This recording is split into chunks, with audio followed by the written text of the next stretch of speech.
Okay, we're live. I think that went live straight away. Oh, wow. Okay, now I've got to do my usual fiddling around and remember how to get my chat to pop up. So I'm just doing that while we get warmed up. Don't know if anyone will have actually popped into the chat already. We will see. Look, okay, yes, no, that's not what I want. I want my dashboard. I want my dashboard. Where's, no. There, that's what I want. You think I've done this a couple of times. You'd think I'd remember, and I don't. Okay, let's watch this. And that seems to be happening. Yes, okay. Wait, no. Okay, that's a bit weird. Volume down. Hello, hey. Hey, Aussie Brickchip. That was actually your suggestion of promoting the live streams. That's your suggestion I followed. And hello, Tedai, the aviator, Peter. Oh, you stayed at work late. Well, that sucks. I'll pop out the chat. And that's working. And get the Google Hangout so I can see it.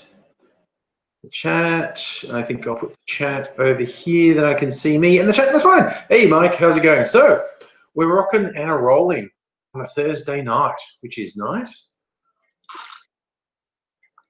Oh, a Battlestar Galactica happening next door, final season, and I'm happening here. So I'm glad you all could drop in on the chat. And might have some practice rounds because I think it's time to. I haven't done a pre-recorded video for, I don't know. It feels like a couple of weeks. How long has it been? If I have a look. Oh wait, I don't think I meant to do that. I still got the chat. Someone type something in the chat so I can make sure I still have it.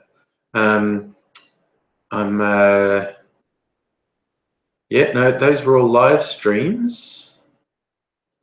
Oh my God, I've got 2,336 videos on my channel. So September 3rd, wow. Fucking if I do a video tomorrow, it'll be the first pre-recorded video in like 3 weeks. Wow, okay. That's not what I expected, but yes, okay. Chat still works, so that's good. So everything's hunky-dory. That's okay. So, I don't know. Just had things. One thing that I was going to do a wank of that video last night because I was going to talk about the Nazi who got knocked the fuck out and how I don't give a fuck about it. Hey Sky, well I'm glad that you stopped in. I enjoy having views here. Yeah, because it just blows my mind that when some Nazi fuck gets knocked the fuck out, all these people go, I don't think we should do that. I think we should do it more often because these motherfuckers need to know their bullshit's not acceptable. This is not disagreeing with someone. This is going, hey, actively promoting Nazism, actively promoting genocide, those things are not acceptable. That is not speech. That is not discourse. That is you setting yourself up in opposition to basic human decency, and you need to be fucking got rid of. Peter, what am I drinking? This needs a name. Is it a good color? It's like a lime green. No, it's not lime green. It's a turquoisey sort of color, really, isn't it? Yes, Peter, I did see that worst hot take ever. I tweeted a screenshot of that. For those who don't know, somewhere on Twitter, people having an argument of, punching Nazis is perfectly legitimate. And someone's going, oh, you've got to be able to disagree. And someone quite rightly said, hey, preaching genocide is not just an opinion. It has to be stopped. And one colossal fuckwit goes, what's wrong with peacefully advocating for genocide? Why does peacefully advocating for genocide mean you should be punched? And fuck me, I know I said don't just punch people you disagree with, but I would punch that motherfucker. Toby, no, the packages haven't arrived yet, which is slightly disappointing. Sorry, I'm fixated. There's something I wanted to peel off on that. You know, you get fine wrapping and you got to peel it off. I just saw my electricity cable had some of that plastic seal and I had to rip it off. I couldn't know. So, so yes, Toby, if your packages arrive tomorrow, I don't know, Aidsy might come over on the weekend again. Might have another live stream, and we could look at them then. Oh yeah, Dottie, actually no, one of the postal surveys for resident arrived today at my place too. Yeah, I mean, you're right, Tindo. It's like, and not to shock you too much, but the person who said, what's wrong with peacefully advocating genocide was a well-off white dude. Someone who's quite comfortable in the fact that it will never be targeted at him. I mean, like this fucker who, there's all this video of him getting knocked right the fuck out, which is so nice to see. He's out there, like with his swastika armbands, trying to start fights, threatening people, talking about how he's armed, who's gonna stop me, and then he just makes a really bad error in judgment, and you can see the moment where he realizes he's made a terrible mistake, and he just goes to the big dude who's about to deck him. It's just like, and boom, and he's down. He's gone sleepy sleeps. But what am I drinking? My sort of turquoise drink. It's blue absinthe and lemon soda. So that makes it green, I suppose, yellow and blue. Yellow peril, that's really racist, isn't it? Coming up with that. Oh, well, that's me. Hey, Celtic King, how's it going? So, but it's not yellow, it's green. Why did I say yellow? What is wrong with me? I know gin that has often had a blue tinge to it in the past was called Blue Ruin. That was one of the many, many, many names for gin, Blue Ruin. Maybe that's Green Ruin. It's not really green though, is it? It's like turquoise. It's not green, it's not blue. It's kind of cloudy turquoise. Cloudy with a chance of absinthe. That'll be it. Yes. Or because, and it was all hype, but absinthe was rumored to cause insanity.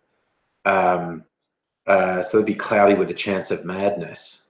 Hello, Stephen. How are you? Like a place where I'm going out for dinner on Saturday night is a vodka bar, and I haven't bothered to count them, but they seem to have a couple of hundred vodkas available, like different types of vodka and some flavored vodkas and blah, blah, blah, blah. And they have a few absinthes and they have a lot of other spirits, and they do a pretty good line in cocktails. That's what I'll be having. I'm a cocktail drinker. So that's what I will be having.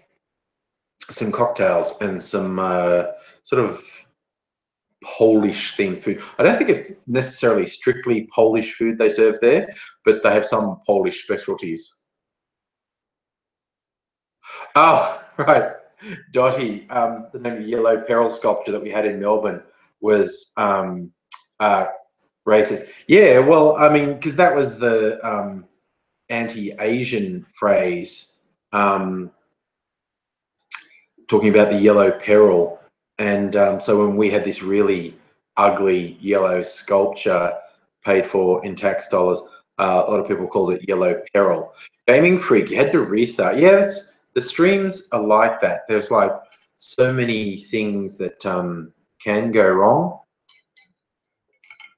So, you know, it can be at my end, it can be at the YouTube side, it can be at your end, and there's all these little variants of you know, whether it's our ISP or the internet generally or a server somewhere. You know, we really do need ubiquitous internet, free as the air. But, hello, Aussie Gun Bunny. Oh, it's good to see, you know, familiar faces coming into the chat. That's one of the reasons I like it, just catching up. We're hanging out. Oh man, it's like I almost didn't go to work today because last night I felt really fucked. Oh, Aussie Gun Bunny, it shouldn't die. I'm not guaranteeing it won't, but it shouldn't because I do it on my laptop now, which is connected by an Ethernet cable. So I'm not relying on Wi-Fi. So it shouldn't cut, at least from my point of view, it shouldn't cut out. Can't sort of guarantee what would happen on your end, or sort of what you're saying about all the things in between.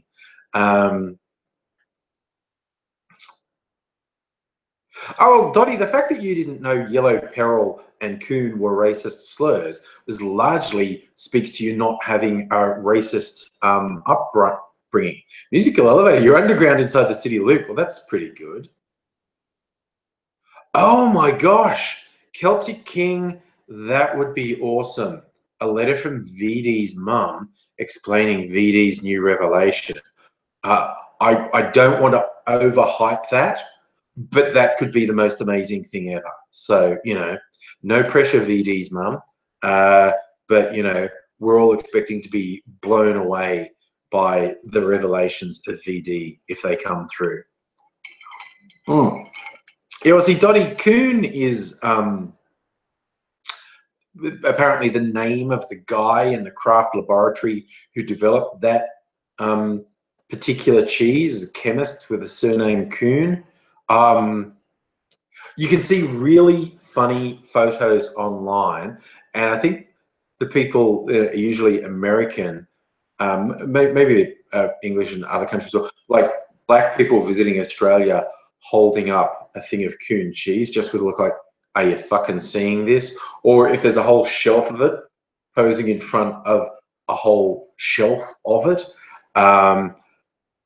Very funny photos. Yeah, I do really like the Stephen K. Amos routine about it, where my favorite bit about it is when he does an impression of Australians who get defensive, or it's just cheese, mate. It's cheese called Coon, and they probably should change the name. But yeah, you're right, Peter Thrupp. People still say that there's no problem with blackface, so it's hardly surprising Coon cheese is around. A gaming freak, most definitely vote yes on marriage equality. That's just voting for basic human rights, treating people as having equal rights no matter what other adult they love. This is what blows my mind. This is something I want to have a real rant about. I want to do a pre-recorded video on this, I think. But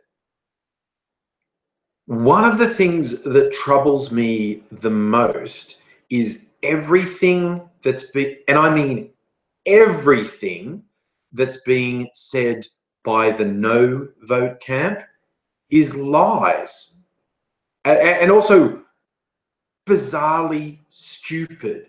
Like all the things about, if you vote yes for marriage equality, you're supporting political correctness. Oh, you're supporting radical sex education in schools. Oh, Mother's Day is going to be over. Father's Day.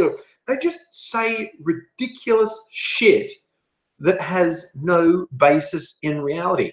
And if your whole argument is to say ridiculous shit that has no basis in reality, maybe you don't have an argument. Maybe you just fucking hate gays. These people saying, oh, I think it's unfair to say I'm homophobic just because I say homos shouldn't have rights. You are, by definition, homophobic if you vote against marriage equality. That is, you know, a crystal clear bit of evidence that you're homophobic, that you believe you have the right to dictate what same-sex couples can and can't do because you regard them as lesser than you. You are a fucking ignorant, homophobic bigot if you vote no. Oh my gosh, your surname's Dicky, so teachers don't want to read out your name, giving you awards. That's the...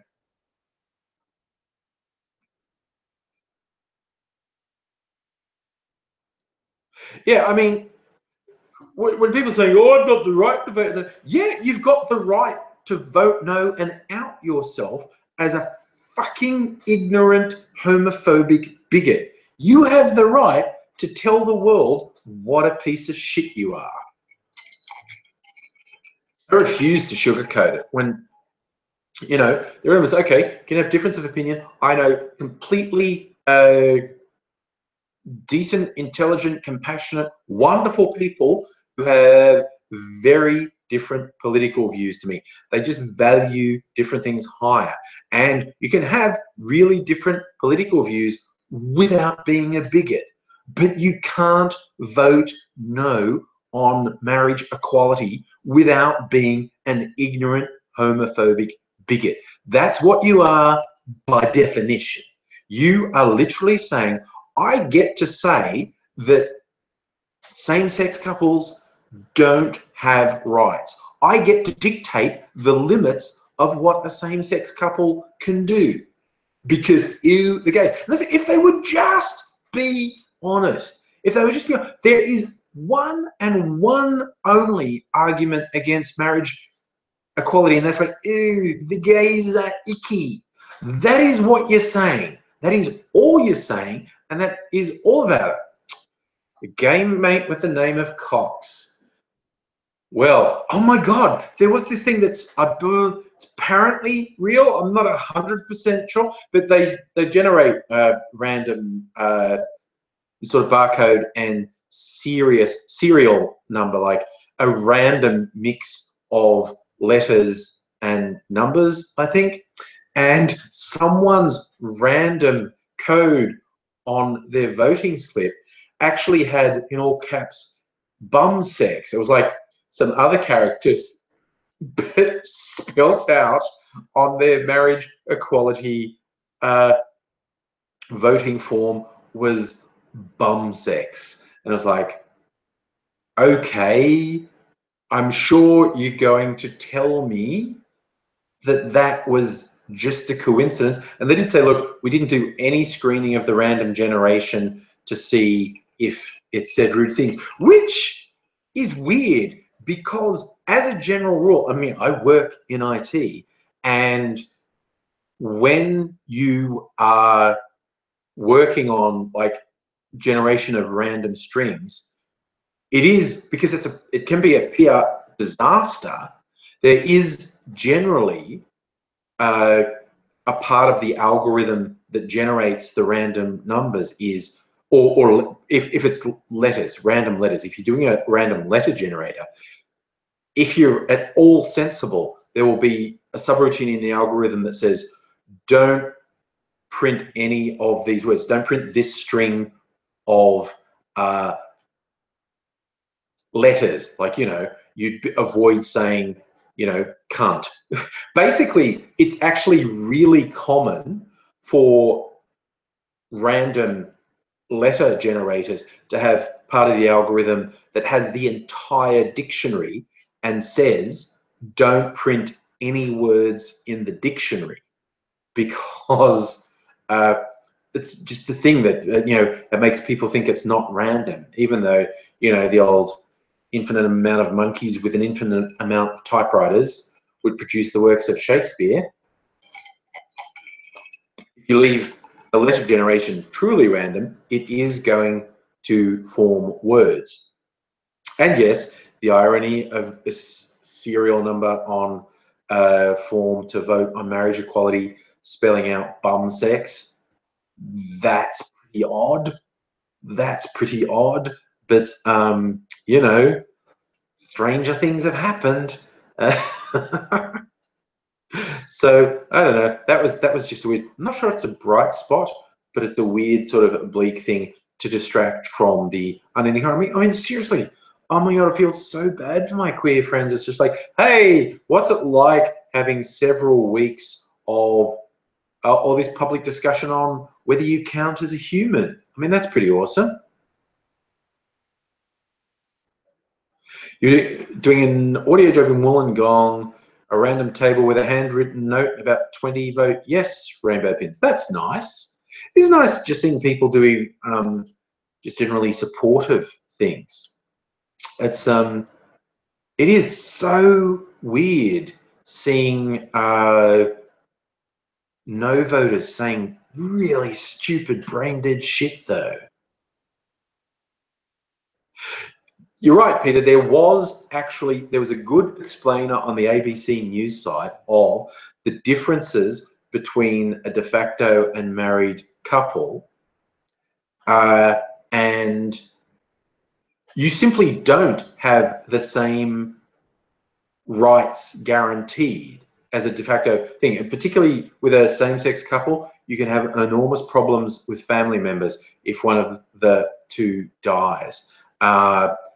And same-sex couples need the same protections.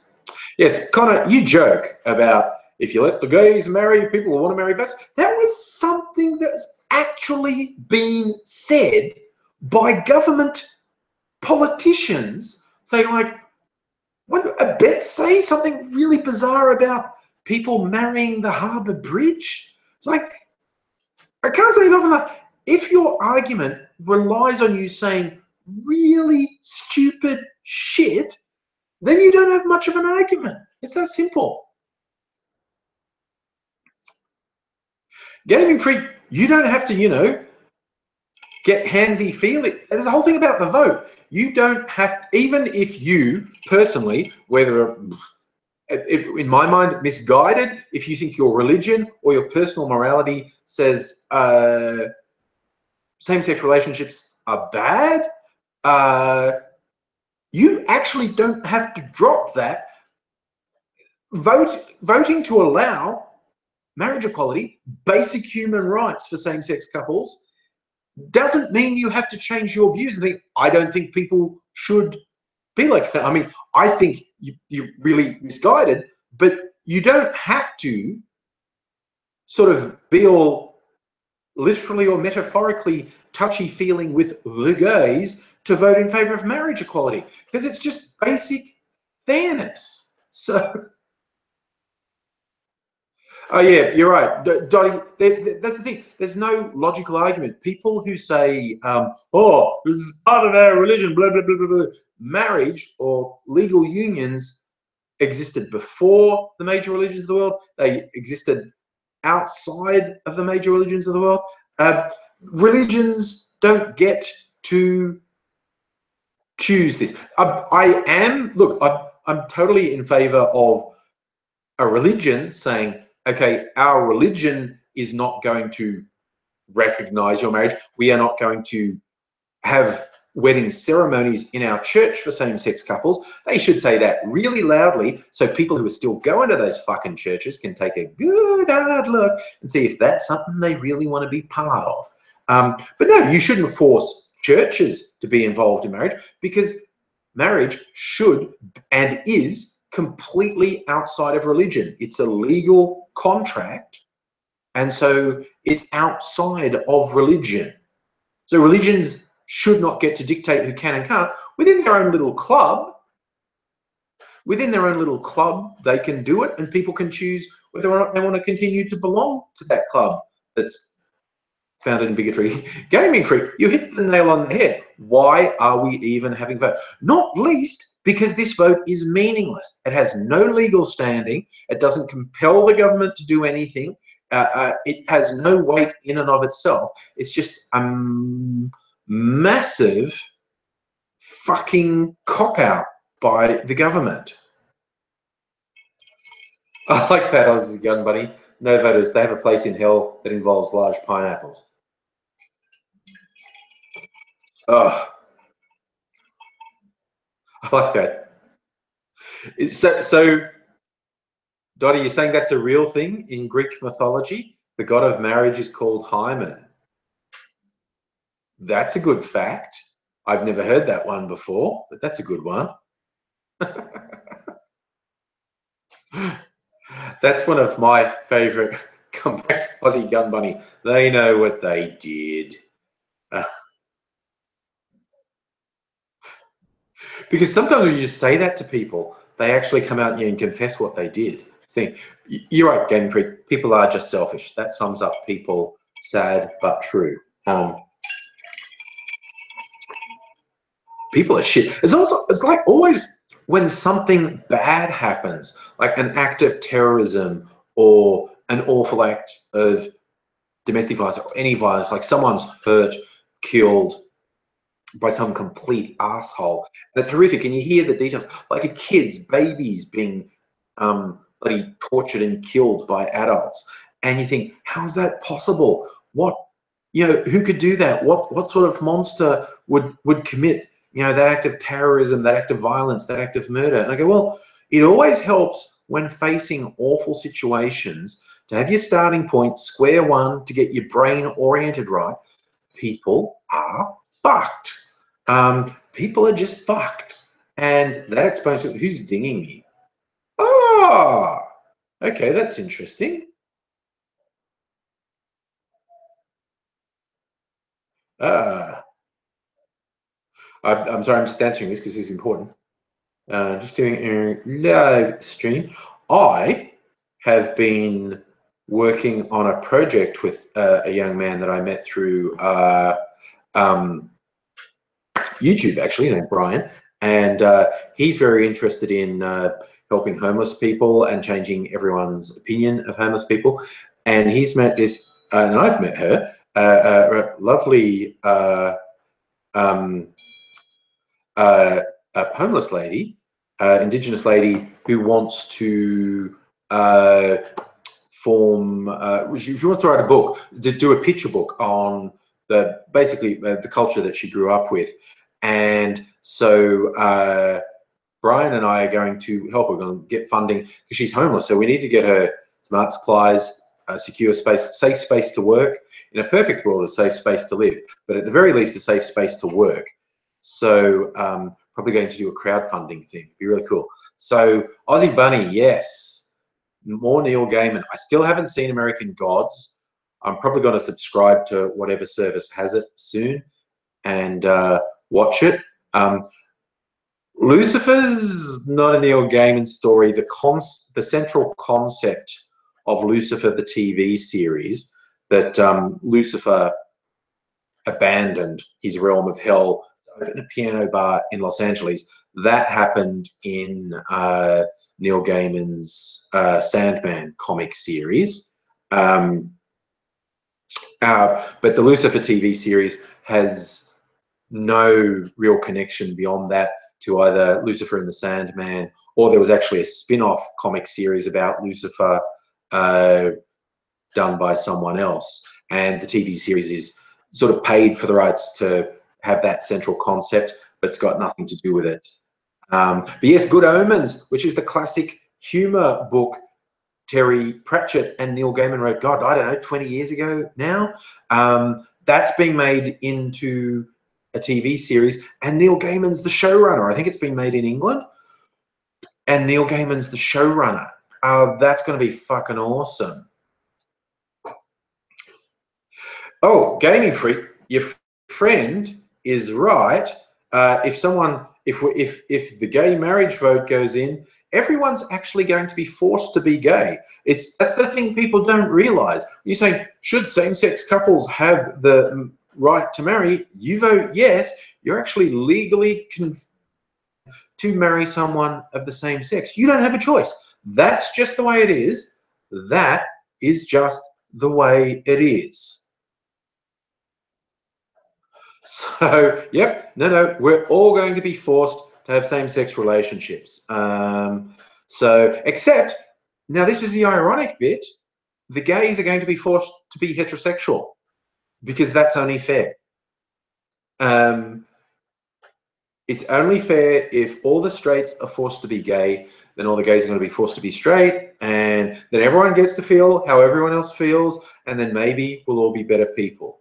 So, that That's the future that gays want, okay? We don't have any control because the gays run well. Like the complete fuckhead, he's somewhere in Australian politics, maybe Western Australia, I don't know, who made this big whining thing, says, oh, you know who never gets included in anything? Straight, white, married men with jobs. The people who have control over everything. What a fucking idiot. But anyway.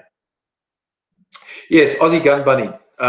Good Omens was basically, yeah, that's like Neil's writing when Terry's sleeping and Terry's sleeping when Neil's writing. I read some interviews with them about how they did it. And they did do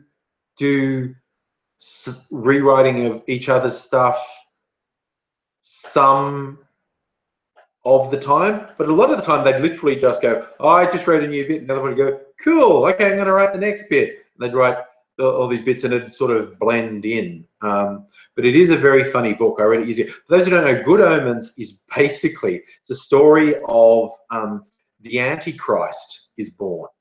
And there's an angel and a demon watching over. And there's this order of satanic nuns who everyone thinks are, you know, Christian nuns who are supposed to deliver the Antichrist to his education so he'll take over the world.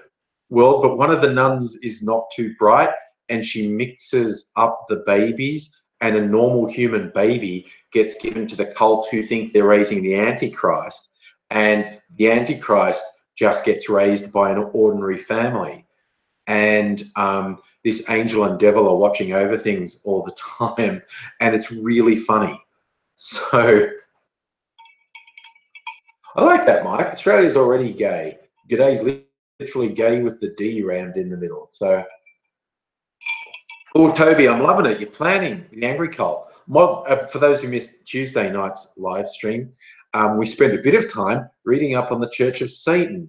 So we're thinking the Angry Cult will have a, you know, is a little bit influenced by the Church of Satan. Musical elevator. Oh, the asexuals, they have to be in a non-stop orgy. See, that is the gay future. No one gets what they want. All the straight people are forced to gay marry. The gay people are forced to straight marry. The asexuals are forced to be in a non-stop orgy. And yeah. So there you go. Oh, hey, Eva, what we're talking about, the Antichrist. Your dad was a cameraman on the original 70s Omen film. That was a pretty good film. I watched it again not that long ago, and it is not bad. It's not bad at all. Well, there was a trilogy, yeah. There was The Omen, and then Omen 2, Damien, and then the final conflict with young Sam Neill as the Antichrist coming of age. Oh, cool, meeting Gregory Peck. What an amazing guy. That is very cool. Hey there, Nathan. How's it going? Tendai, in the evil, angry cult, every day is punch a Nazi day. You see a Nazi, you fucking punch him. It's the only way they're going to know they're not allowed out in public.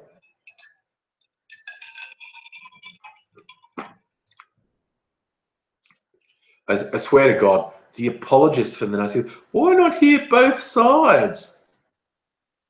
And it's like, how is there two sides to this piece of shit is pushing genocide?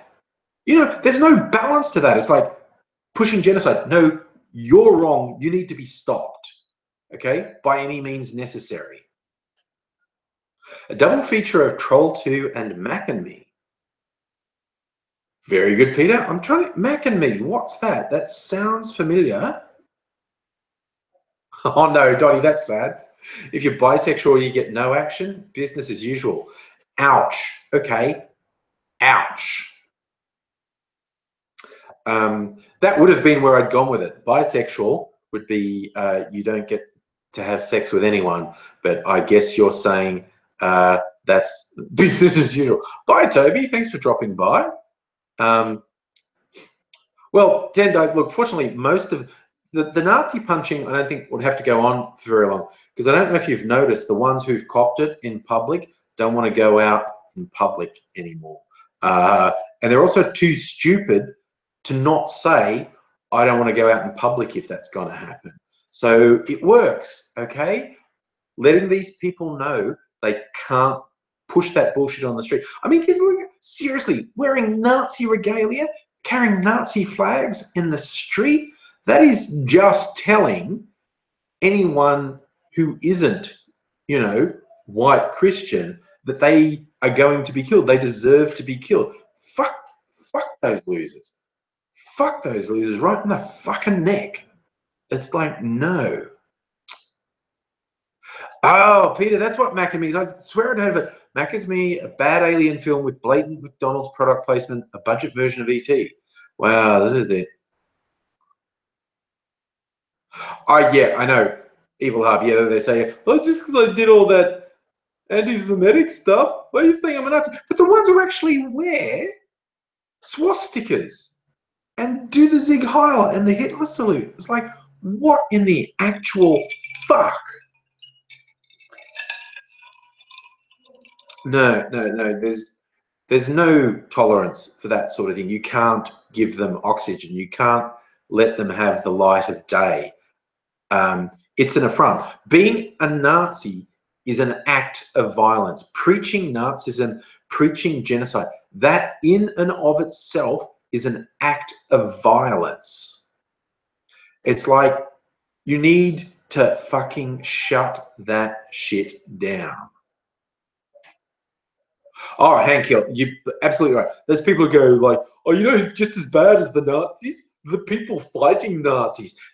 How the fuck is your head that fucked that you could actually say that? That you could say, I don't know who the real Nazis are. The ones who worship Hitler, wear swastikas and preach genocide, or the ones fighting against that? Who's the real Nazis when it comes down to it? Jesus fucking Christ. Well, look, gaming freak, it's good to, you know, have an open mind, is what I'm saying. There's a... Yes. Yeah, I love that Peter, like, guy with a Hitler haircut mustache at a fucking racist rally. How do you know he's a Nazi? Oh, I think I can tell. I think I can tell that that guy's a Nazi. There are telltale signs. Oh, Aussie Brick Chick, we've been talking about Nazis a lot and punching them. Look, Aussie Gun Bunny, people who actually declare themselves to be Nazis, I'm not joking, that is an act of violence. That is an act of violence, and self-defense is justifiable.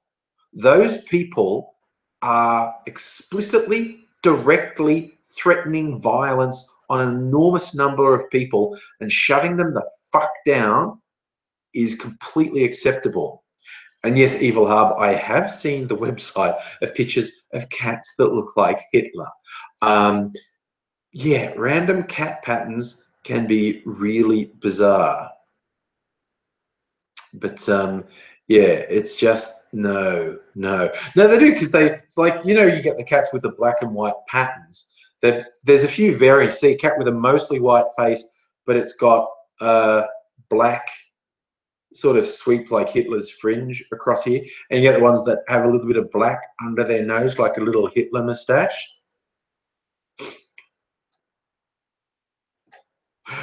Gaming Freak, I think the joke Evil Hub's making is, if you said around AZ anything at all about being open-minded, he'd be like, really? So joking. It's one of those just like jokes that who, like, I've said this one before too, but who's like seen that episode of Scrubs?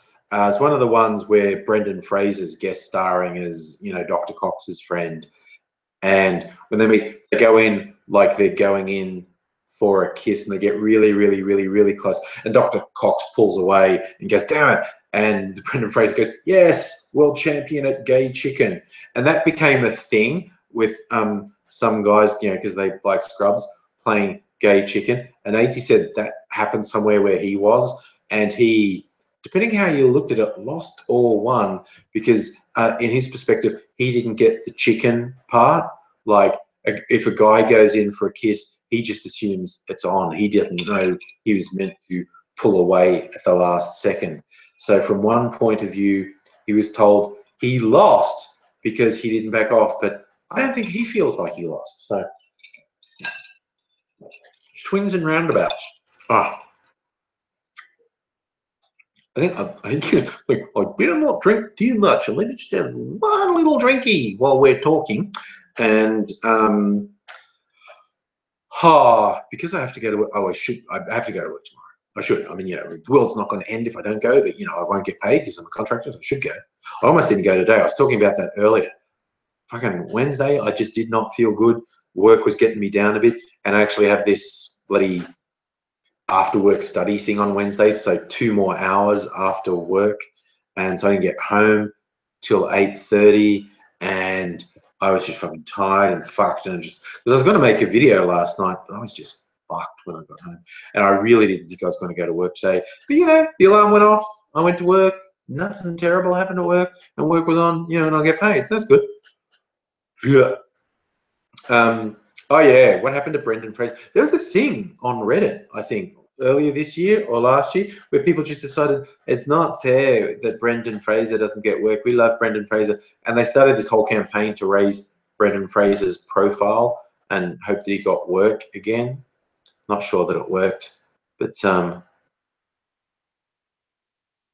Gun Money. Look, dude, I think when I run the world, I think you can be my minister of strategy. That is an excellent strategy of someone's going to profess to be Nazi, fuck their shit up. You take everything they own, sell it, give the money to Jewish families or other minorities, and then they work in labor camps for the rest of their lives, because that's what someone who's on the receiving end of Nazism gets. So that's what those fuckers say. See you, gaming freak. John, going back to work after 6 weeks holidays. Oh, Jesus, I don't think I could. I'm trying to think the last, actually, I did. Life of a contractor, sometimes there's a long break between contracts that's not completely planned. And I had that not last year, the year before. It was probably about 3 months between work. I was starting to get a bit edgy at that point. It's like, I stopped work in December, and it's often hard to start a job. Not always. I have started jobs in December in the past, but it's often hard because people shut down over Christmas. Everyone's on holidays. They don't go on. So, but then I just found it really hard to get a job, and it ended up being basically 3 months without work. I was running out of savings at the end of that. I was a little bit worried, but that's all over now, and I've been working for the last 2 years in a quite well-paying contract, so I'm pretty happy. Hey, Aaron, the dominant topic of conversation has been Nazis. So, but yes, now we're just talking about how I didn't want to go to work today, but I went anyway. It's all good. Oh yeah, Evil Harb. I can tell you've watched Band of Brothers, haven't you? That was one of the better bits in Band of Brothers, when the Allied soldiers actually found the Nazi concentration camps, and they were just they were just floored. And they go, and there's a town just over the hill where the people claimed, because the Allies were kind of in the mood to shoot people over this, and the people in the town claimed they didn't know what was happening just over the hill. And then I was like, fuck you, you knew. You could smell it from here, the just smell of decaying humans, because of all the dead people there. You knew, you fucking knew. And that's the harsh truth about Germany in World War II. A lot of people try to say, oh, well, not everyone was Nazis. They just, didn't want to rock the boat and blah, blah, blah, blah. The overwhelming majority of adults in Nazi Germany knew what the Nazis were doing. They knew about the extermination camps, and they didn't care, and they didn't do anything to stop it. They might not necessarily have been active collaborators, but they knew what was happening and they didn't care. And anyone who says otherwise is talking shit. Aaron, what am I drinking? We talked about this at the start. I've decided this is called Cloudy with a Chance of Madness. Basically, it's blue absinthe in a lemon soda. So the blue and the yellow have formed a sort of turquoisey color, greeny blue color. And so we toyed with doing something about the color, but then it was like, because it's cloudy, because absinthe goes cloudy when you mix it with something. It's called louching. For those who want to know the wanky term, louching, the thing that happens. So and because absinthe had a false reputation of causing insanity, so that's cloudy with a chance of madness. People don't know the south of France is basically now, yeah, Vichy. The government, the puppet government that was installed by the Nazis was called the Vichy regime, yes. And they were collaborators and scumbags. But I mean, obviously there was a fairly strong resistance movement in France, but there was a fuck ton of collaborators too. Yes, Evil, absinthe does make the heart grow fonder. It's funny, absinthe was actually illegal for a really long time because there's all this hype in the early 20th century, because in the late 19th, early 20th century, the Bohemians would drink absinthe. There's this whole ritual that goes with absinthe, what the really wanky purists do. And I've actually got the gear for it. You have this little, oh, I don't even know what you call it, a spoon that has a pattern cut into it. And the idea the purists have, you have absinthe in your glass and you have this little metal thing on it. I'll show you, it's just here actually. So, where is it? I can't find it, where is it?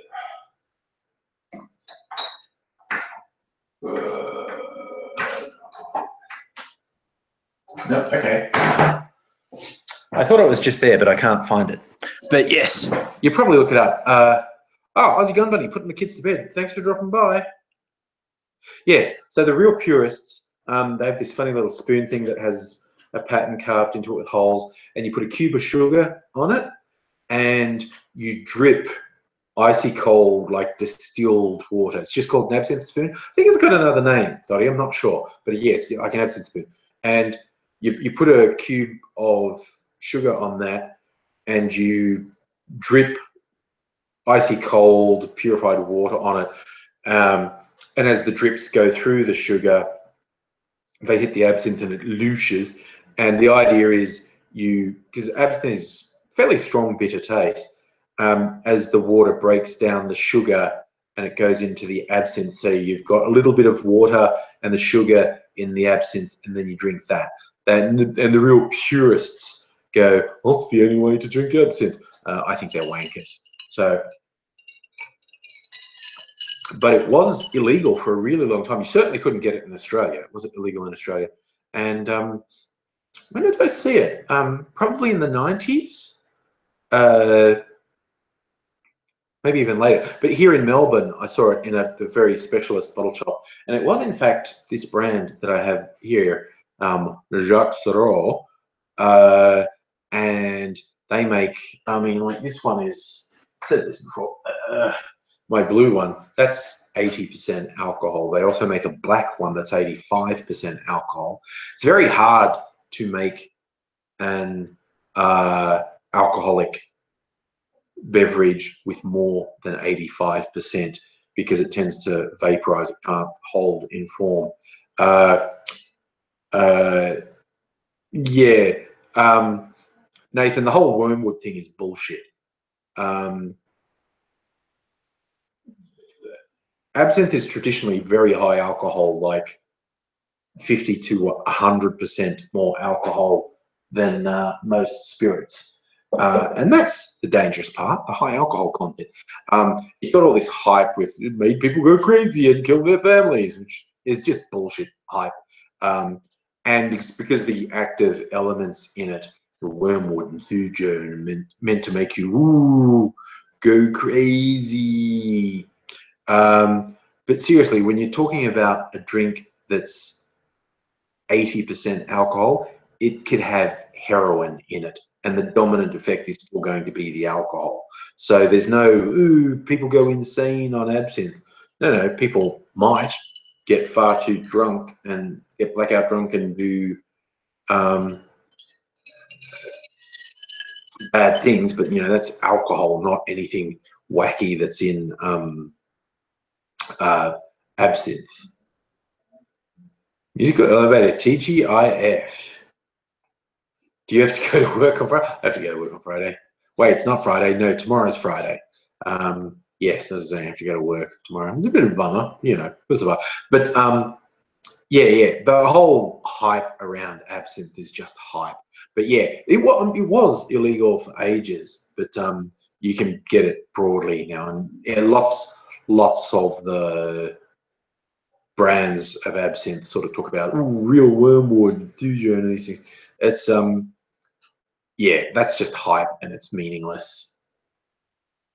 But yeah, it's usually quite high alcohol. Like, I mean, a low alcohol absinthe is about 50% alcohol. Even the low alcohol ones are about 50% alcohol, as opposed to like vodka tends to be about 30%.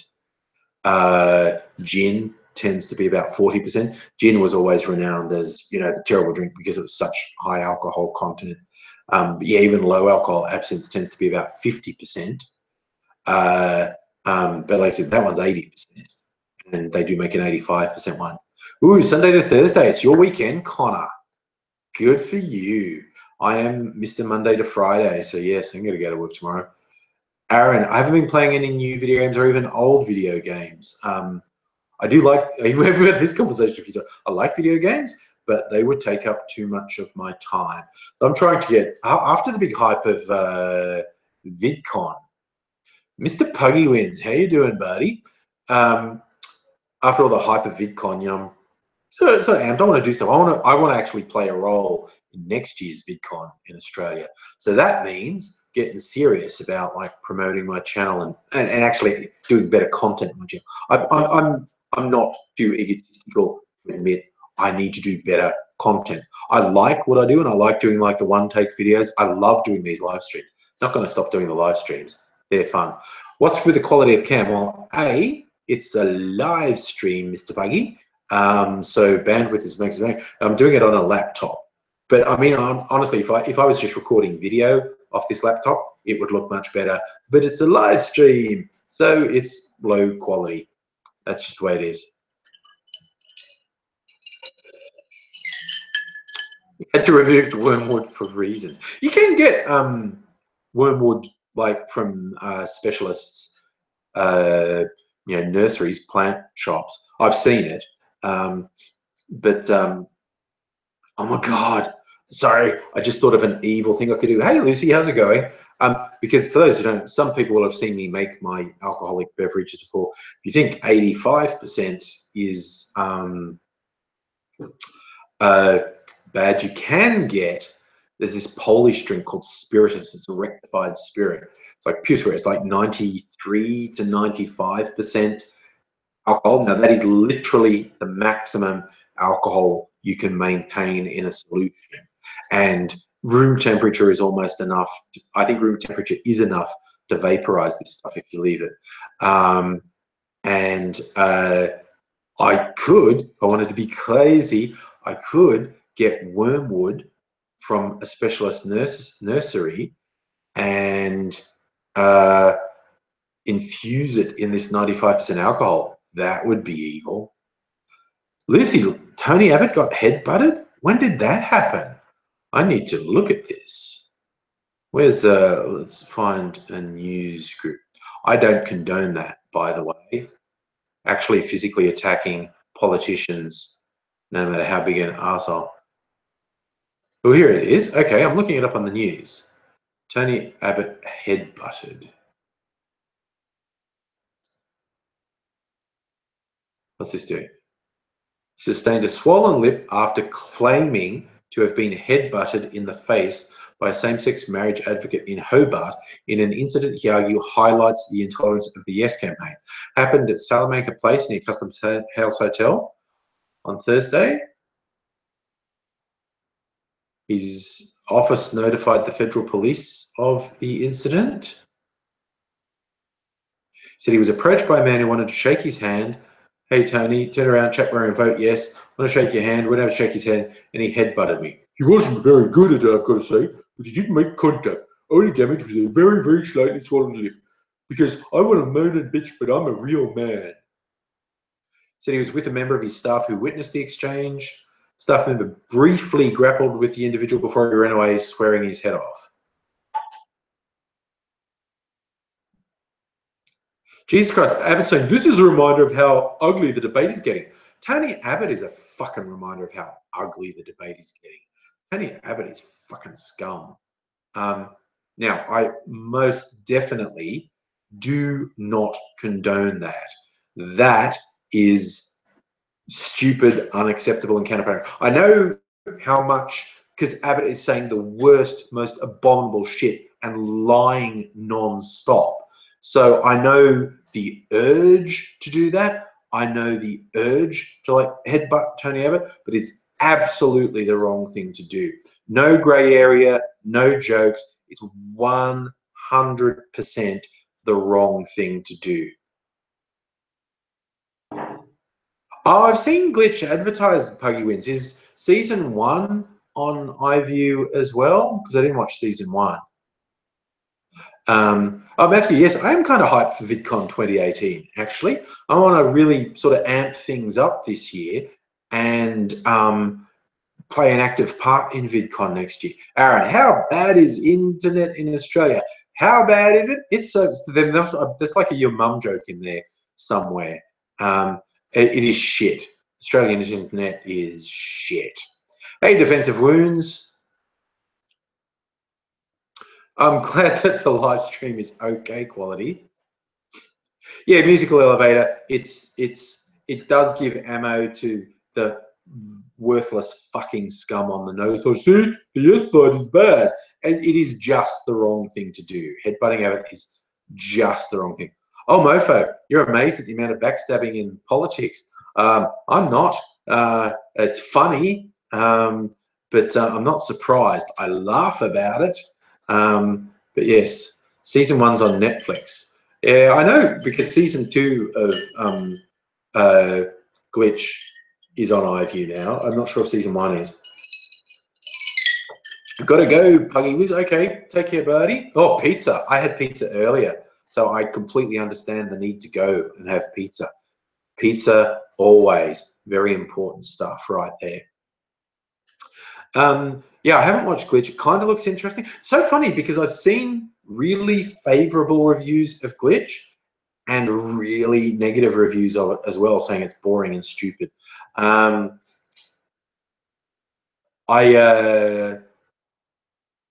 Speaking of Aussie sci-fi, Clever Man, I thought is pretty good.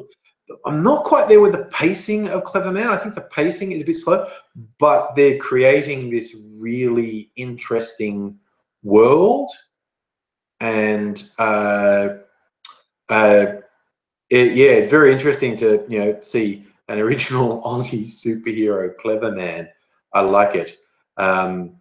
Yeah, okay. You're confusing me. At some point, I think I will watch Glitch, because they did manage to make it look really interesting. I'll find some way to watch season 1 first. So it's like pizza night. Lucy having pizza as well. You know, fair's fair. Every night could be pizza night. Pizza is the complete food, you know, because you can put whatever you want. I actually had a frozen pizza, one from the supermarket that I quite like, Dr. Oetker. They make good frozen pizzas. I had a spinach one, and I added some bacon and a little bit extra cheese and baked that, and it was yummy. I've been watching the new Rick and Morty. I think I might be 1 or 2 episodes behind. I think the last one I saw was The Vacation with Jerry. Oh, Tendai calzone. Oh, local pizza place here does this calzone with feta and garlic, and it's fucking glorious. It is so good. Oh, defensive wounds. You know, Domino's. Any old port in a storm, I guess. Not a huge fan of Domino's. Okay, Nutella, you're saying glitches on iView. Okay, I'll do it. Yeah, Nathan, I agree. Cleverman's pretty fucking rad. It's a very interesting story, taking some of the stories from the Dreaming about the hairy people and you know, the clever man having special powers and bringing them into a sci-fi world. Yes, Aussie Brick Chick, the Jerry episode was definitely good. This whole new season of Rick and Morty has been really good. Like the first one, like the whole thing was like, how are they going to get Rick out of that maximum security prison? The way they did it was pretty goddamn good. And there's been a lot of stuff that I've really liked in this season. Not least, I feel like this season has really brought out exactly how much of a genius Rick is, how ahead of everyone he is. Like the Pickle Rick episode, everyone's joking about Pickle Rick, but when you really look at that episode and deconstruct it, even when Rick has virtually no resources, his intelligence is so far beyond the normal level, he can do amazing things. So I'm quite enjoying the new season of Rick and Morty. Peter Throw, okay, in all seriousness, what's the bigger crime? Headbutting the dickhead or being a fucking piece of vermin that he's literally raising the risk of suicide, particularly among young queer kids. No, Abbott's crime is worse. I'm just saying there's no excuse for headbutting him. Yeah, I actually completely agree with you. Abbott's crimes are worse. He hurts far more people. He's fucking scum. But the attacking him physically is stupid, wrong, and counterproductive. A musical elevator, I don't agree that saying something is lesser than physical assault. Physical assault against one person is not as bad as using your position of power and having a voice through the media to denigrate an entire section of the population and to tell them they're worthless and to say that they literally don't count as people. That is worse. That is far worse. Abbott is hurting far more people. He's fucking scum. But yes, Nutella, I did attend VidCon. I really enjoyed it. Felt all sort of hyped, like being around all these other creators and meeting old friends and meeting new people. Really hyped, and I want to be an active part of next year's VidCons. I gotta amp up the channel. Oh yeah, Dottie, the campaign is causing so much mental health issues. The support networks that particularly cater to queer youth have talked about a 200% increase in calls to their services. This is just fucking disgusting. This is absolutely contemptible.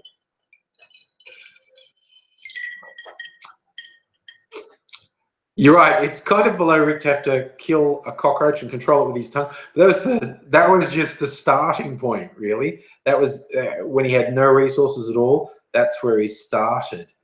And but yes, that Pickle Rick episode was very good. Joe, unfortunately, we can't just shoot Abbott. That would make things worse, not better.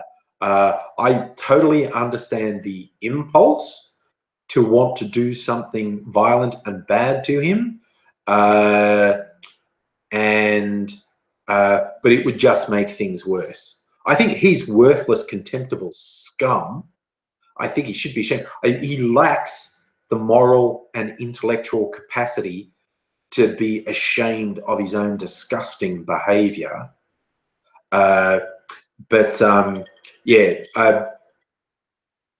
Actually physically attacking him is wrong and counterproductive.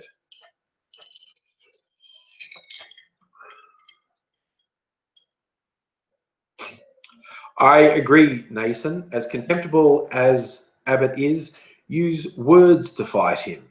Absolutely. Lucy, did I see a video of a guy starting a fire in a Melbourne bank? I did not. I did not even hear of that. Wow. And oh, and I also did promise someone earlier today I would make fun of Malcolm Roberts. For those who don't know, he is a senator for the racist One Nation Party here in Australia, and I've made fun of him and attacked him in a number of videos. He's currently one of the people embroiled in the citizenship scandal. It's a thing in the Australian Constitution that says you can't serve in Parliament if you're a citizen of another country, including being a dual citizen. And it now appears almost inevitable that Malcolm Roberts is going to fall foul of this. He's going to be found to have had dual citizenship with the UK, and he's lied about it repeatedly, saying I never have been, and it's a clear and blatant lie. And in court today, he was literally saying, "Oh no, I sent my intent to renounce to an email address which didn't exist." And he said that he found the email addresses from his research on the internet. And there was just bizarre shit. Yeah, it previously said, no, I've only ever been an Australian citizen, which was a lie because he has definitely been both a British and Indian citizen in the past. That is an unequivocal fact. At some point, he definitely was an Indian citizen under Indian law, and he definitely was a British citizen. He's just like he's repeating this line. I thought I was Australian. I believed I was Australian, as if that means anything. It's like so bizarre. It's absolutely bizarre. Well, Lucy, did the guy with the fire did $3 million in damage and got himself burned? Okay. Wow, that is really bizarre. Okay, I'm trying to find a news story on this guy in the bank. Is there anything in here? What city did that happen in, Lucy? Oh, no, here we go. Well, there's a thing saying a man set himself on fire outside Parliament in New Zealand. That doesn't sound like the right thing.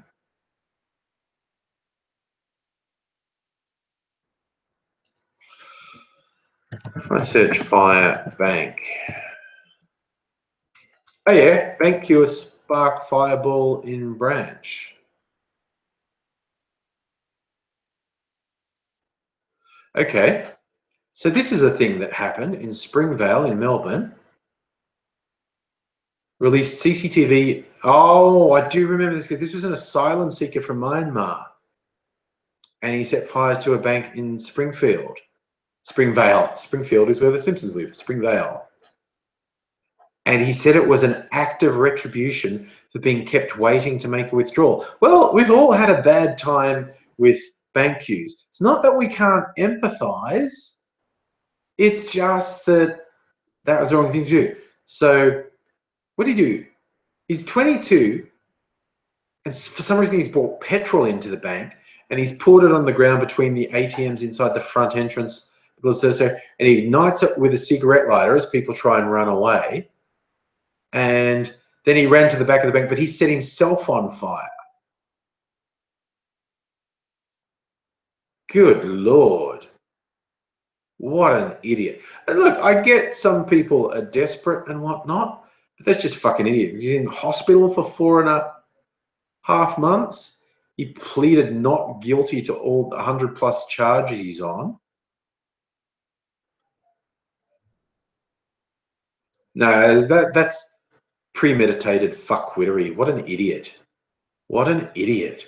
And it's not just premeditated fuckwittery. He's too stupid to even do it right.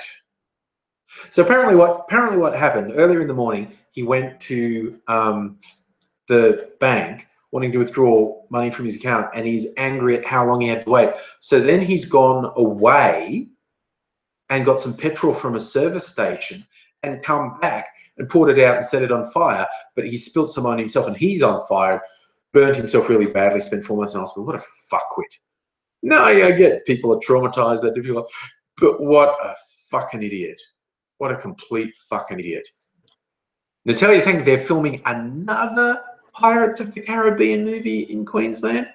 Jesus. Well, I don't know. Maybe they made money of it. Okay, that's something, because I looked this up on Rotten Tomatoes the other day. I don't know why I did, but I just want to know how bad have the ratings for the Pirates of the Caribbean movies got. So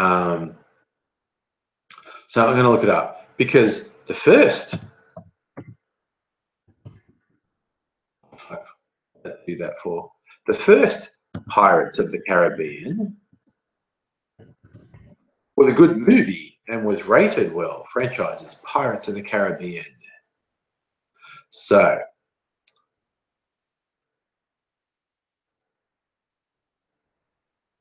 we look at the ratings, like what percentage of critics said these were good movies.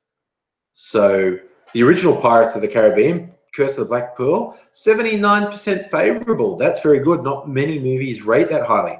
Then you go Dead Man's Chest, sharp drop to 54%. Then Pirates of the Caribbean at World's End, bit further down, 45%. On Stranger Tides 2011, down even further, 33%. And coming out this year, Dead Men Tell No Tales, 29% critic rating. My God, it's just a very definite downward trend in those ratings. But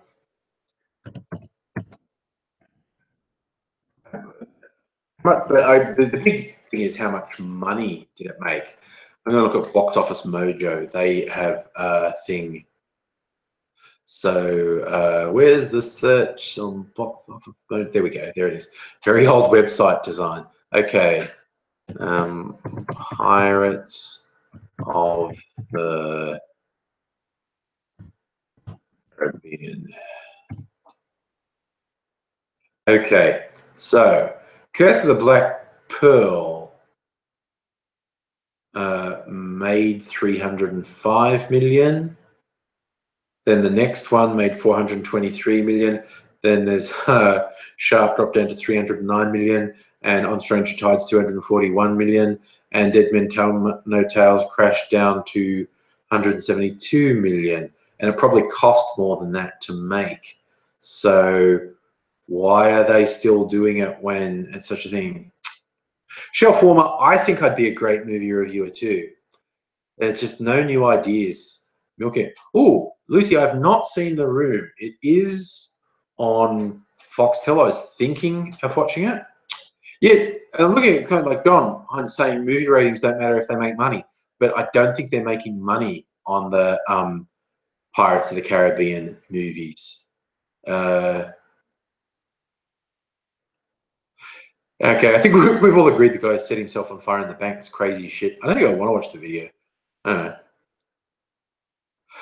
know. I read that Linda Hamilton is going to come back for another Terminator movie, speaking about flogging a dead horse.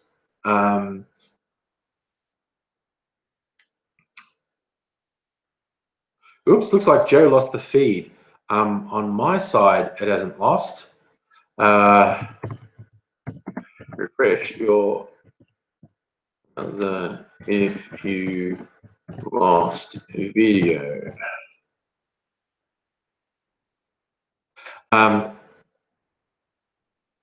You're obsessed with The Room. Best worst movie ever. Okay.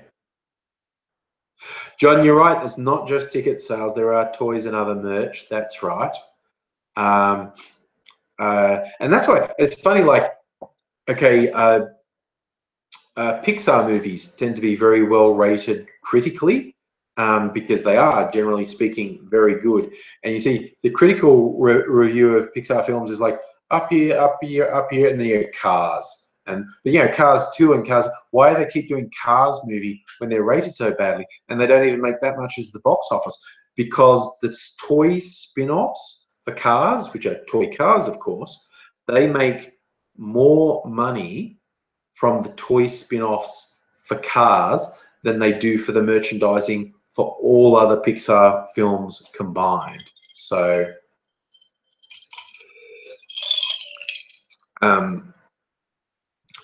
that's why they keep making Cars movies. Oh, Belinda, yes, Get Out was a great horror movie. I saw the question, have I seen the new It? No, I haven't seen the new It. I kind of like to, but I haven't seen it yet. Get Out was very good.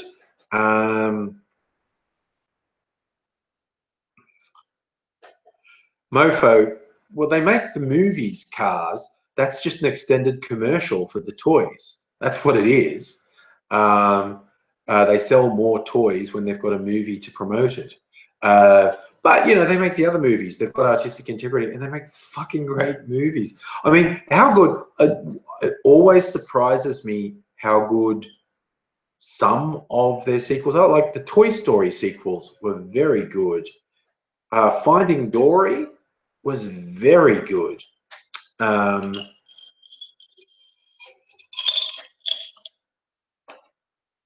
But of course, what was that one they did? It was a couple of years ago, The Good Dinosaur. That was okay. It wasn't fantastic, but you know, movies like Inside Out was fucking amazing, and Up. You know, Pixar movies generally I love. Oh, this, you're right. The Lego movies are even more blatantly commercials, but I'm surprised at how good the Lego movie was. I haven't seen the Lego Batman movie, but I heard that it was funny. I might watch it at some point. And now there's a Lego Ninjago movie, which is one of the... They make the Lego stuff that's really, really, really blatantly commercials for toys is the stuff they make for TV. And Ninjago was one of their TV series, very blatantly just an ad thing. And you're right, Belinda, possibly the most ridiculous moment was an Emoji Movie. And fortunately, that is one of the biggest failures. I was really disturbed at how well the Angry Birds movie did. I thought that was a bad sign. I'm just gonna look up something on the Emoji Movie.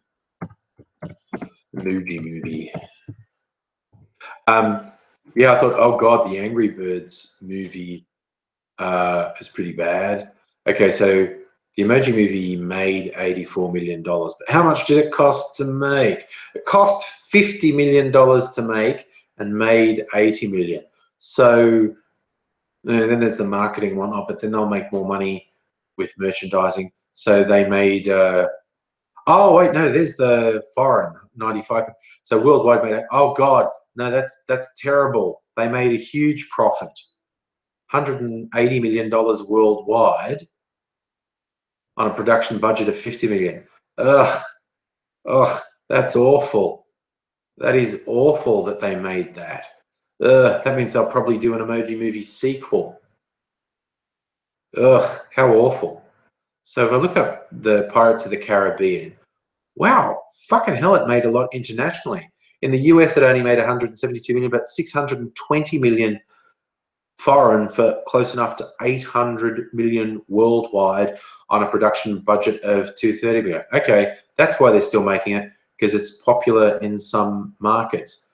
If you look at the original Pirates of the Caribbean, made less worldwide and was still really expensive to make. Ugh. Damn. So they are going to make more Pirates of the Caribbean because they're still making money off them. That's depressing, and they probably will make another remote. So what else is there online that's even more ridiculous? There's a meme movie. There should be a meme movie. Really? Yeah, John, I think you're right. A lot of people from the English-speaking world underestimate the Asian market and how much money can come out of the Asian market. Can be worth a lot. Food Fight. I do not believe I've seen the movie Food Fight, Shelfwarmer, although I did see Sausage Party, which was bizarrely stupid, entertaining in a stoner way. Dottie, I think you're onto something saying the minions are yellow rabbits. You are not 100 miles off the mark right there. Joe Will, well, there is a lot of shitty stuff made that doesn't rely on a movie to get stuff, but so long as they make some money off movies, movies will keep getting made. And then, there is the artistic element as well. Oh, Tendai, giant robots punching stuff. I'm hanging out for the second Pacific Rim to come out next year. So I loved Pacific Rim. Like, seriously, giant robots fighting giant monsters. It would be very hard to make a better giant robot fighting giant monsters movie than Pacific Rim, where it was a long way from perfect, and it had one or two things that were very, very stupid and annoying, but I can forgive it because, man, giant fucking robots fighting giant monsters. And that teaser trailer they did for Pacific Rim 2 looked interesting, because the big thing about Pacific Rim is the kaiju attacking destroyed the world economy and everyone was fighting this desperate rearguard action. But this teaser trailer for Pacific Rim 2 makes it look like the economy has picked up and the Jaegers they're commercially sponsored and they're trendy and whatnot. So it looks like they're going for a really different vibe with Pacific Rim 2, which is a smart thing to do. And John Boyega's in it. He's so cool. Speaking of John Boyega, looking forward to the next Star Wars. And although, yeah, I did mention this before, the interesting thing to me is Mark Hamill saying, you will enjoy the next Star Wars more the less you know about it. Because I think we're right on the point of getting saturation media stuff about the next Star Wars, because we're about 3 months from the release of the next Star Wars. Within the next month, there will be another trailer, and then there'll be more and more publicity, and they'll start saying, so I think we're going to get saturation Star Wars in the next couple months. But Mark Hamill says try and avoid it, because the less you know, the more you'll enjoy the movie. And hello to you, Megaleech. Which just made me think of something. I'm just going to look for something while we speak.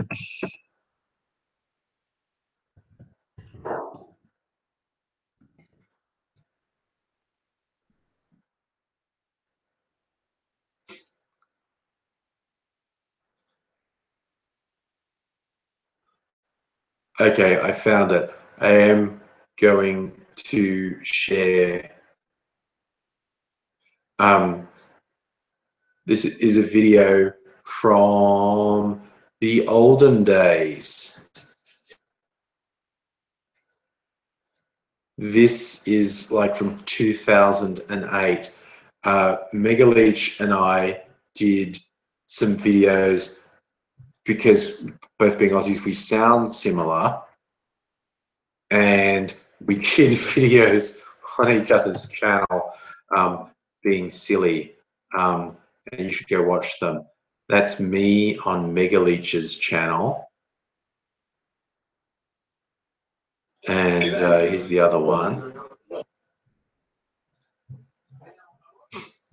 and that's Megaleech on my channel.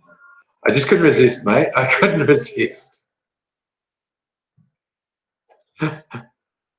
Because this back when I wore the mask, and So Megaleech also wears the mask, and we did videos on each other's channel. That's old school YouTube right there.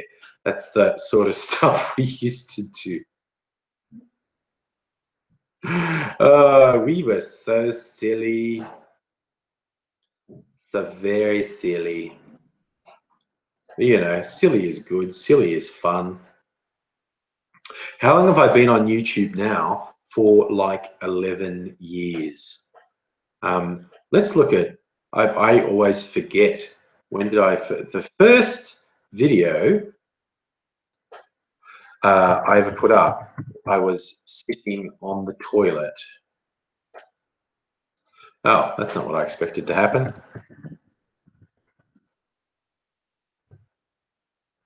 Let's see. Find my first video. There it is, 11 years ago. Magnificent 7,000 views on that video. First one I ever did. And that was uploaded June 9th, 2006. So I'm not that far past my 11th anniversary. That's my first ever video. So, yes, lots of weird stuff. Lots of weird stuff has happened over the years, and that is just some of the weird stuff. From the toilet to the kitchen. Yeah, I like to be in different rooms in the house. Yeah, when I did the live stream on the weekend with AZ, I was in the next room. We were in the lounge room. And a lot of my pre-recorded videos have either been in this house, have either been in a bedroom or a spare room. And, you know, we'll mix it up. And the weather's getting nicer and the sun's going to be out longer. I might do some outdoors. Defensive Wounds, you joined YouTube on August 2006. God, the site must have literally only just existed then. Like the site had been sort of a thing for about a year, like as in people knew about it and was getting a bit of traction for about a year by the time I joined it. And well, I joined it to upload videos. I know, I actually did the maths once because I just, I've probably, across all the channels I've put videos up on, you know, I've probably uploaded in the region of 3,000 videos. If I quickly look, go back and find my other channel, channel. Where's let's say AngryAussie. How many videos are on this channel? Videos. Oh, it doesn't actually say. I haven't uploaded to that channel for a year. Maybe I should upload more to that channel. I don't know. So, but yeah, I think of all the different channels I've put stuff on, I've uploaded somewhere in the region of 3,000 videos on YouTube. And yeah, and I worked out, like, you know, the average time for them and how if you just started watching them and didn't break and didn't sleep, how many weeks it would take you to watch them in. Yes, Dottie, that is a legendary video, that one with Corey. How about another shrimp on the barbie? Pushes it short and sharp. Yes. Oh, you're going to be 30. It still hasn't managed to get warm in Melbourne. Like if we crack 20 degrees, it's a big deal. But lots of places, South Australia, New South Wales, Queensland, are all getting like 30, 35. We're not. Oh yeah, Belinda, we talked about that a bit earlier, that Tony Abbott got headbutted. I don't approve. I think it was a stupid thing to do. Stupid and counterproductive and not justified. Like, yes, Abbott's an asshole. He's fucking scum. He's a liar. He's just scum. He's fucking awful. But headbutting him is just wrong and it's counterproductive. Yeah, like my family lives in country New South Wales. My sister's having some get together at her place on the weekend. It's like, oh, 35. And I'm like, God damn, like, you know, we're still having trouble cracking 20 in Melbourne. It's been bizarrely cold here. But we'll soon regret it. We'll probably suddenly break into that bloody 30-degree weather and miss the cooler weather. Belinda, I agree completely. Abbott is not worth the effort to headbutt, and it's just counterproductive. I understand the anger. I understand the frustration. I understand the urge to want to hurt someone as fucking evil as Abbott, but as it was a very stupid thing to do. It was very wrong, counterproductive. Yeah, it was just a very stupid thing to do because it just gives a prick like Abbott mileage, essentially. So, yeah. I mean, ideally, of all the things people are suggesting, from glitter bombing Abbott to hosing him down, what should happen is he should be ignored. He shouldn't be given a platform, but the media will never be that fucking sensible. Yeah, Abbott should be ignored. He's a fucking irrelevance. He's contemptible. He's garbage. He's so fucking bad. Joking gay people should run up to give Abbott a hug and a kiss and see him squirm. Yeah.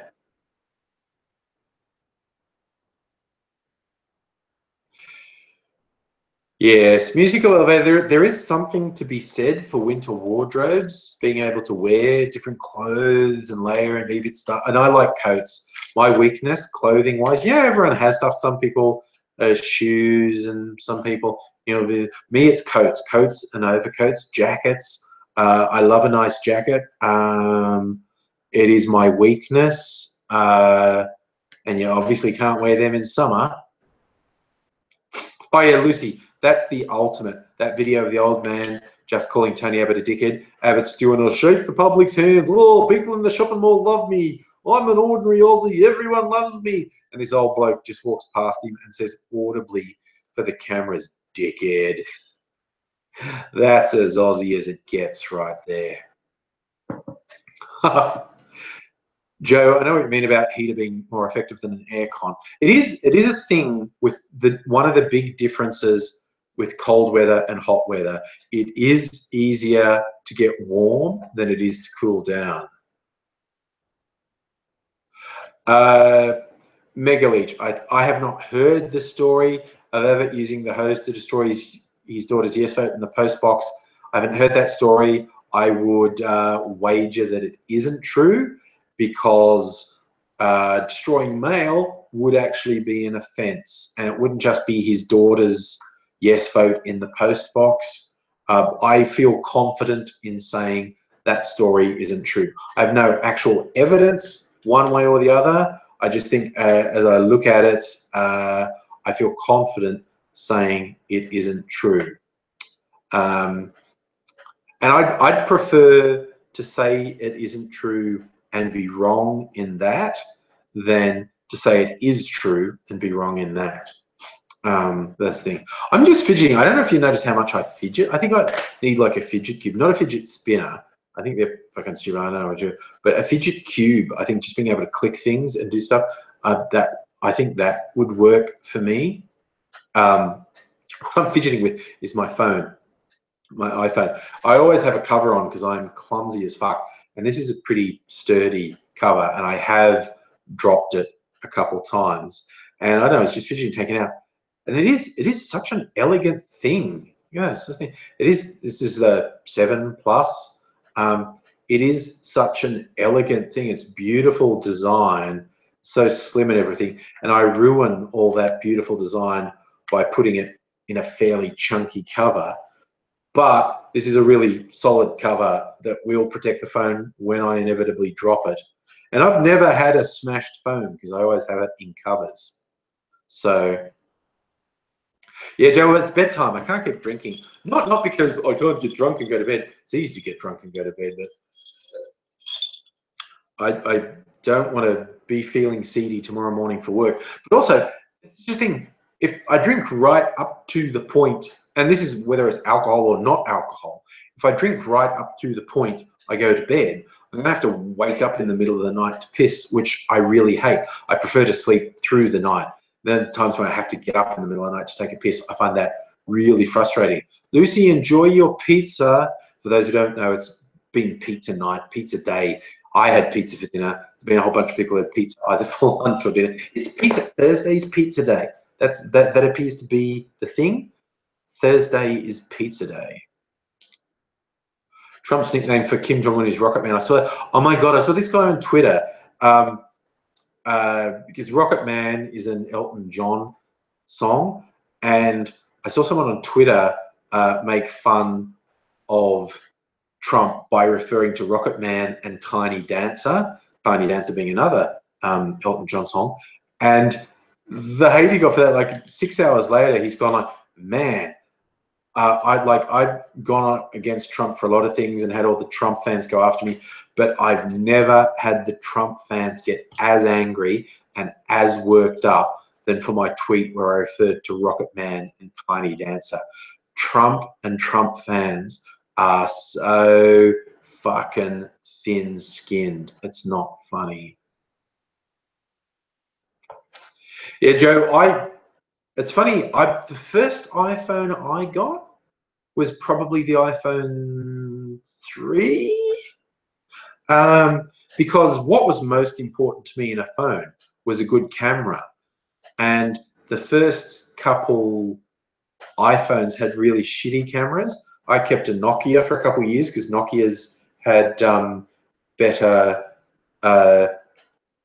cameras than the iPhone did. But I think it was the iPhone 3 iPhone that had a good camera. This is me for theoretically being able to shoot YouTube videos on phone. No, I've shot a few videos on various phones, not just the iPhones. I shot one on my Nokia back before I was ever into iPhones. Yeah, the quality of the camera on the iPhone has continued to be consistently good since they first got it right. And it's quite astonishing how good photos and video can be on an iPhone now. But the fucking thing that you just carry around in your pocket like bloody supercomputer that's full of games. Like I was asked earlier if I've been playing video games. I play games on my phone. Play a lot of games on my phone. I would have trouble going back to a dumb phone now because I do like spend so much time on the internet, Facebook, Twitter, and playing games and playing with apps on the iPhone. It would be really difficult to give that. I freely admit I'm the fidgeter. I'll be playing something while I'm watching TV. So yeah. Oh my God, Shatner and his shitty spoken word songs famously did Rocket Man in the 70s, you know, for the whole Star Trek thing. And it was a running joke of Shatner doing really shitty spoken word stuff in the 70s. But mind you, that album he released a couple years ago called Has Been or something, I don't remember. I never listened to the whole album, but I heard good reviews of it.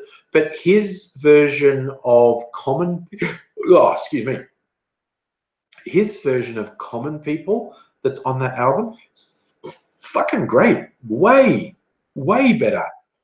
Way better than the original. Apparently Shatner himself is a fucking arsehole. I just read so many stuff.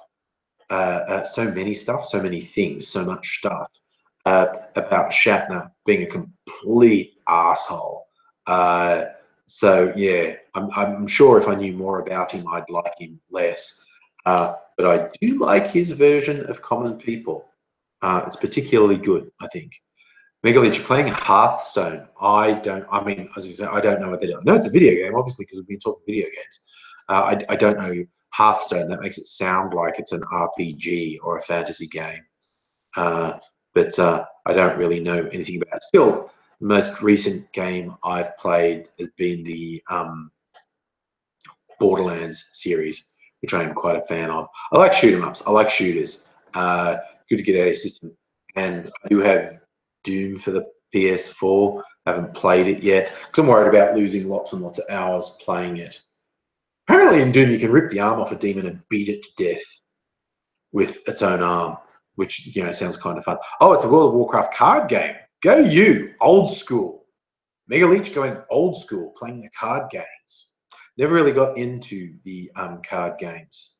Well, that made a weird thing pop into my head. The Neil Stevenson novel called Reamdy, which is built around a massive multiplayer online RPG.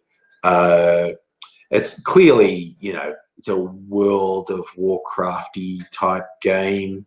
Yeah, it's a fictional game, and it gets hackers hijack a particular thing, and the book's called Reamdy because when you get this virus on your system that sort of locks things in, you have to hand over gold in the game that actually has real world value.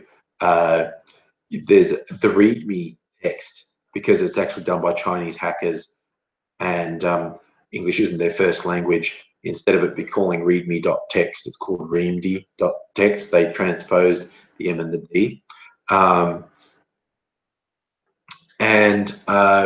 It's great because it starts off with this very interesting story about, you know, this guy who's become a multi-billionaire from developing this game, and the hackers have got in.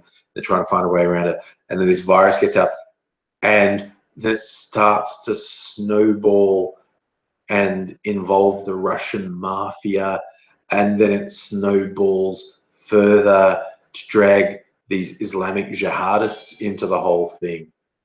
And it's crazy. It's a very long book. Neil Stephenson tends to write very long books, but I do recommend it. But anyway, look, all right, it's 10 o'clock. I was going to last till 10 o'clock, and I have lasted to 10 o'clock. So I'm going to bid all you fair people farewell. Thank you so much for joining me. It's been a nice full house night, lots of people, lots of fun chat. I've really enjoyed it. I will be back. I'm going to try and do a pre-recorded video tomorrow night, like, you know, TFU Friday for the end of the week. So many fucked up things to talk about. Yeah, if I can convince Aidsy to come over on the weekend, do another daytime live chat. So keep your eye out for that. Thank you once more for joining in. I hope to see you all again soon. Oh, buy a Cliff Jumper. Buy a Cliff Jumper going.